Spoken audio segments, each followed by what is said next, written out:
Knowing what to paint is a struggle for many of us, even for me, and I'm a professional. I know. I'm always happy, bubbly, and some might say confident in this watercolor realm, but the truth is, I struggle just like you.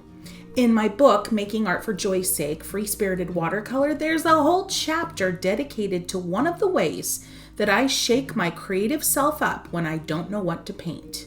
I take a walk. Now, before I lose you, hear me out on 2 points. Number 1, this is not an exercise video. We will indeed be painting. And number 2, there is a country girl bias here because I do indeed live on a 40-acre retired farm. But I'm using the word walk quite loosely. Let me explain.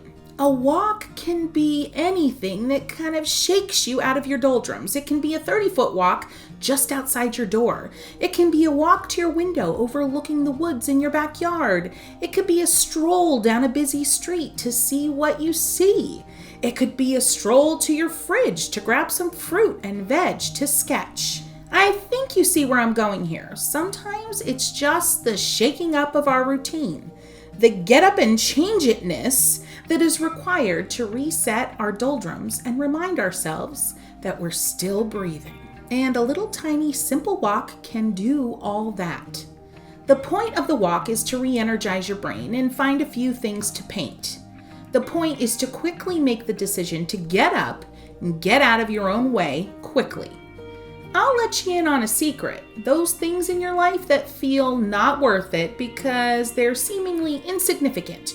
Yeah, those are the things that most often create the most surprising moments of joy. So if the one thing holding you back from getting up and taking that little walk that I speak of right now is that you think it's just not going to be worth it, how could I possibly paint something I'd be proud of that was so spur of the moment? All I have to say is, just try it. In my neck of the woods, the milkweed is blooming, and oh my gosh, it is one of my favorite wildflowers, and the yarrow and some other randomness that I don't even know the name of, but it really doesn't matter. Now, of course, I'm going after flowers because, again, remember, country girl bias, I live on a retired farm, so I do have easy access to all sorts of green things. Now, I'm going to give you a little peek of what's to come here with this take a walk pattern that I created for myself. Creating a spur-of-the-moment pattern relies on 3 tricks. Number 1, you discover something you think might be fun to paint. And for me, that was the milkweed and this fun little branchy thing with the really dark green glossy leaves. And yeah. Number 2, you're gonna then paint the things. And number 3, you're gonna repeat the things that work with some variety. Now let's get into exactly what all that means. Supplies today are Jen Crafts watercolor paper. If you want to know more about this paper, you're going to want to check out this video below because it was a winner. And also an HB pencil, whatever palette you love. I'm using the Art for Joy's Sake palette, and I'm going to be going back and forth between a dagger and a liner brush today. And so friends, I'm mapping out my pattern. The thing about a pattern is there's a lot of repetition. And so if you paint one thing and you paint it confidently, you're gonna be able to paint it again in a similar way with similar results at other points in the painting. But first things first, mapping it out. Just simple circles, simple teardrops, simple leaf shapes, so I have a general idea of where I'm going. So I make sure that my composition isn't going to be completely haywire.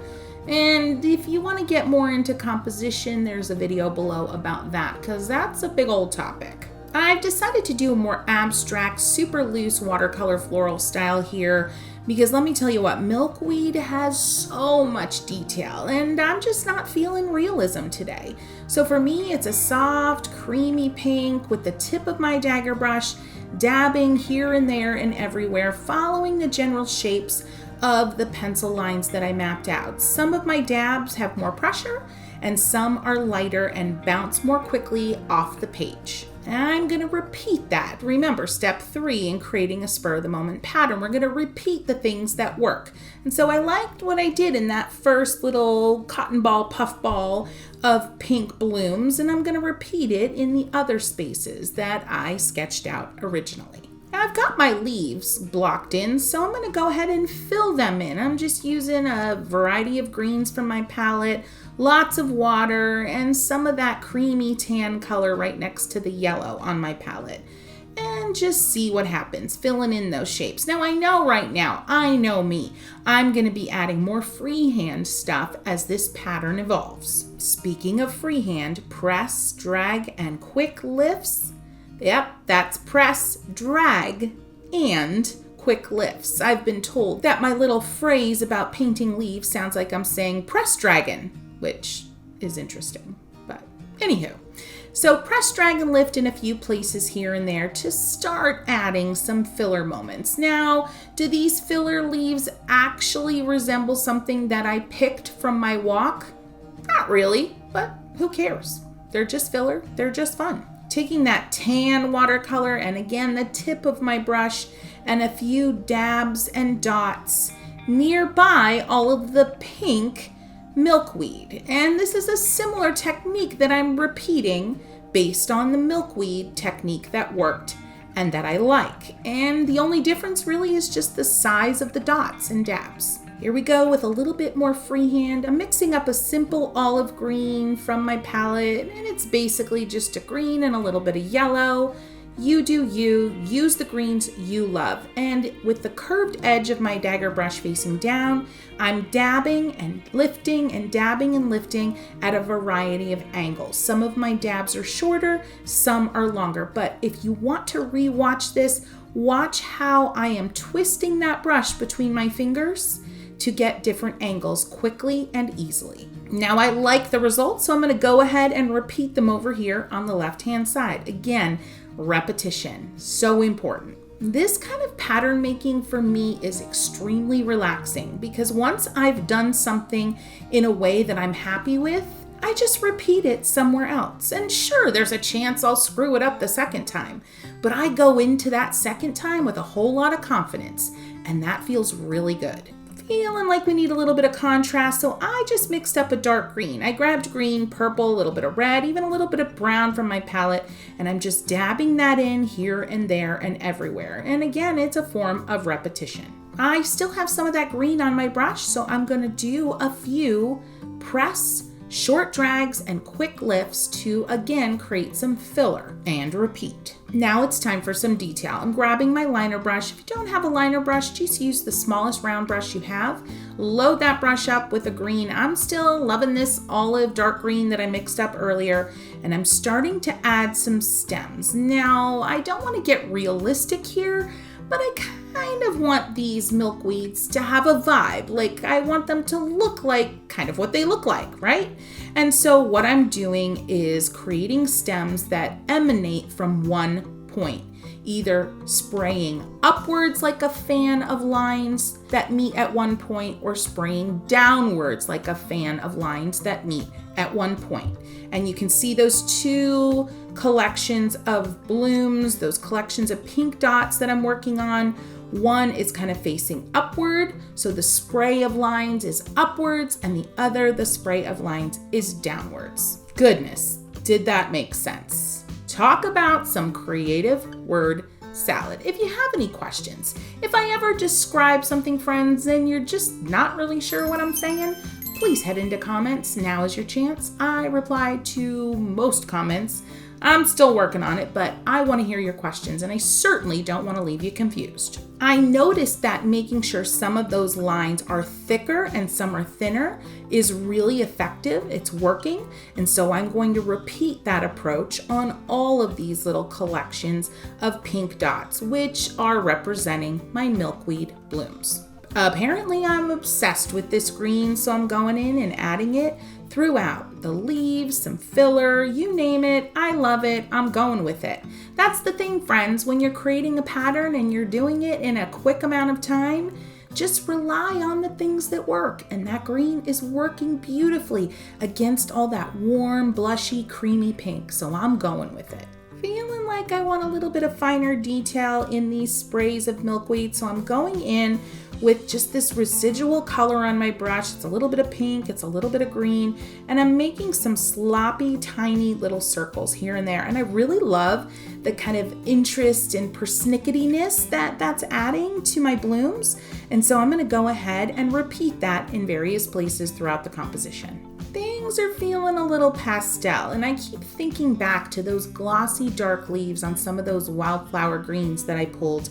And so I'm mixing up this really intense, lovely, darker emerald green, and I'm adding a few press, drag, and quick lifts next to one another to create some filler greenery. Now, if you're curious about filler greenery, I'm obsessed with it, and I have this really awesome video. I'm gonna link it below in case you wanna brush up on some different ways to add filler. Something I should mention about this whole repetition thing. Don't feel like you have to repeat the same element the same exact way in several spots throughout the painting. Definitely repeat, but with some variety. Like you'll notice in the bottom right-hand corner, I have some dark emerald leaves, but they're more like single leaves. They're not really sprays. And it works. It keeps the eye moving. It keeps the painting kind of sparkling with interest, and I love it. Now my pattern, I'm noticing that the line work, the linear detail that I've added is really working well. I've added it in a lot of the leaves, and it's coming up in some of those stems, in the milkweed blooms, and the little dots and dashes I added in the blooms as well. And I really love how it's working. So I'm gonna repeat it just in different ways as I move throughout the composition. So basically I'm gonna sketch with my liner brush and add simple teardrop leaf shapes connected by thin wispy stems. And when I come up on one that I like the way I've done it, I'm gonna go ahead and repeat it somewhere else in the composition. But remember, with some variety. I'm adding a little bit of that creamy peach watercolor from my palette, and I'm basically just filling in some of the sketched teardrop leaves that I just sketched with my liner brush. And it works. So guess what?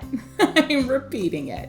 I cautiously wanted to add a little more contrast, so I mixed up a dark burgundy red. So red, a lot of emerald green, a little bit of brown, and I'm using my liner brush to press and lift. Not really a drag, just a press and lift in certain areas to give that extra contrast and a little bit of detail and texture. Don't forget to take a moment, step back, even lean back in your chair, close your eyes for 10 seconds, breathe deeply, refresh. When you open your eyes again, you'll be ready to evaluate and see what you want to do next. I really love these kind of illustrated, sketchy moments that I created with the liner brush, and so I'm going to add a few more throughout.